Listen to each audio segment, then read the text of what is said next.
Sometimes life throws you curveballs that you could never see coming. I still remember that day vividly, the day my world shattered. It was a rainy Thursday evening when Sarah, my wife, walked through the front door with a look I had never seen before. The kind of look that sends chills down your spine. "Can we talk?" she said, her voice tremulous but resolute. I was busy fixing a leaky faucet, the sound of dripping water fading into the background as I focused on her. It felt like a scene from a movie, one where you already know the ending is going to be tragic. "What's wrong?" I asked, wiping my hands on a rag. My heart started racing as I sensed the impending storm. "I'm leaving," she said, her words cutting through the air like a knife. "I can't do this anymore. I've met someone else." Those words hung in the air like a heavy fog. I felt the world tilt beneath my feet. "What do you mean?" "Sarah, we have a daughter. Emma needs you. I know, and I'm sorry, but I can't stay here. I'm in love with someone else," she replied, her eyes betraying a flicker of regret, but it was too late. Within moments, my life was turned upside down. Just like that, she packed a few bags, kissed Emma goodbye, and walked out the door, leaving us both in shock. It was as if a vibrant color palette had been drained from my life, replaced by dull shades of grey. In the months that followed, I struggled to adjust to this new reality. I was a plumber, a blue-collar worker, and now a single dad. I remember those first few nights after Sarah left, holding Emma close as she cried herself to sleep. I would rock her gently, whispering sweet nothings, and reassuring her that everything would be okay.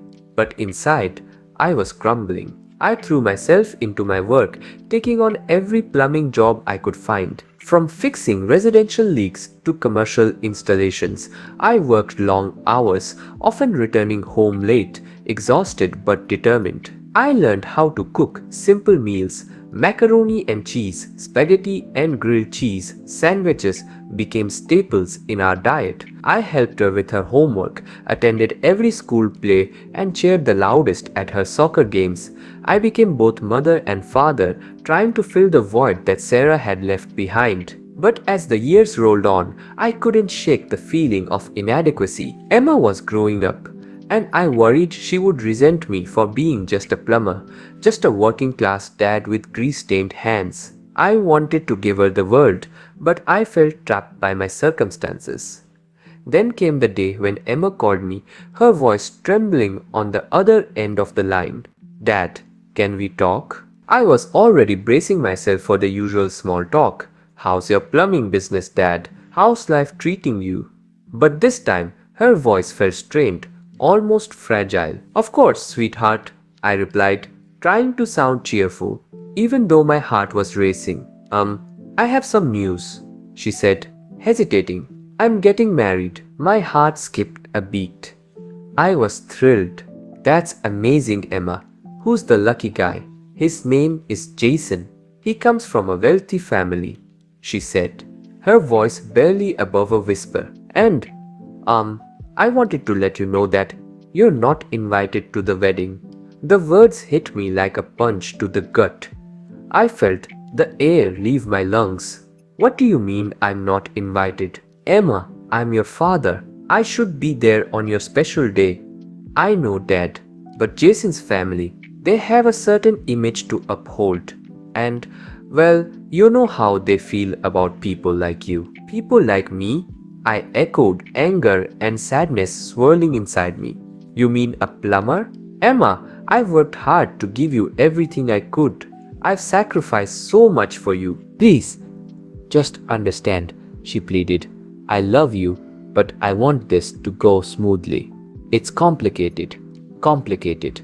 That was one way to put it. I thought back to the countless nights I stayed up late worrying about bills and whether I was doing enough for her. I remembered all the sacrifices I made, including my dreams and social life, just to be there for her. Yet somehow, that wasn't enough. Days turned into weeks, and I tried to bury my disappointment in my work. I fixed leaky faucets, unclogged drains, and installed new toilets, all the while replaying that conversation in my head. I was a good father, yet somehow it didn't matter. I couldn't shake the feeling that she had lied about me, about my very existence. Then one day, I received a call from a number I didn't recognize. It was Jason's mother. "Mr. Thompson," she said, with an air of superiority, "we need to discuss something important." My heart raced again. "What is it?" "Emma told us you passed away a few years ago." "I'm afraid we've just discovered that's not true." Panic gripped me. Why would she say something like that? "Perhaps to protect her fiancé from the truth," she replied, her tone icy. "But now that we know you're alive, Jason is reconsidering the marriage." I couldn't believe it. Emma's lie had spiraled out of control, and now it was threatening to destroy her happiness. I wanted to call her, to scream, to cry, but instead, I just sat there, feeling utterly helpless. A few days later, a knock on my door shattered my thoughts. It was Emma, standing there with tears in her eyes. "Dad, please let me in. I need to talk." I crossed my arms, my heart heavy. "What's there to talk about, Emma? You've made your choice." "I know I messed up. I was scared. They wouldn't accept you, and I thought it would be easier this way. But I love Jason, and I need you to help me fix this." "Help you?" I scoffed, bitterness rising. "You lied to him, Emma. You lied about me.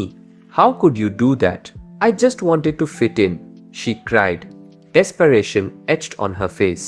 "But now, Jason has called off the wedding. I don't know what to do." The pain in her eyes mirrored my own, but I was filled with a mix of anger and disappointment. "You need to figure this out on your own," I said, my voice cracking. "I can't be part of this." "Dad, please," she begged, but I shook my head. I couldn't let her in. Not now, not after everything. "Go somewhere else, Emma. You made your choice, and now you have to live with it." I closed the door, and the sound echoed through the empty house. I felt like I had lost everything all over again. I was a plumber, a good one, but in that moment, I felt like a failure. I could hear Emma's sobs through the door, and it ripped my heart in two. Days turned into a blur. I worked non-stop, trying to drown out the pain. But deep down, I knew I still loved her. I just didn't know how to bridge the chasm that had formed between us. Then, a week later, I received a letter in the mail. It was from Emma. As I opened it, my hands shook. "Dad," it began, "I know I messed up. I let fear and shame take over, and I pushed you away when I needed you most. I'm so sorry for lying. I was ashamed of who you are and what you do, but you mean the world to me. I love you, and I miss you. Please forgive me." Tears streamed down my face as I read the words. I realized that my little girl was still in there, the one I had raised with love and devotion. I took a deep breath, my heart aching for her. I picked up the phone, dialing her number with trembling fingers. The moment I heard her voice, I felt a flood of emotions rush through me. "Emma, I'm here. I'm still your dad, and I want to help you. But you have to be honest with me." "Really?" she asked, her voice cracking with hope. "Yes, really. We'll figure this out together." And just like that, the first cracks began to form in the wall between us. It wouldn't be easy, but I was willing to try, because at the end of the day, family is what truly matters, and I wasn't ready to give up on mine.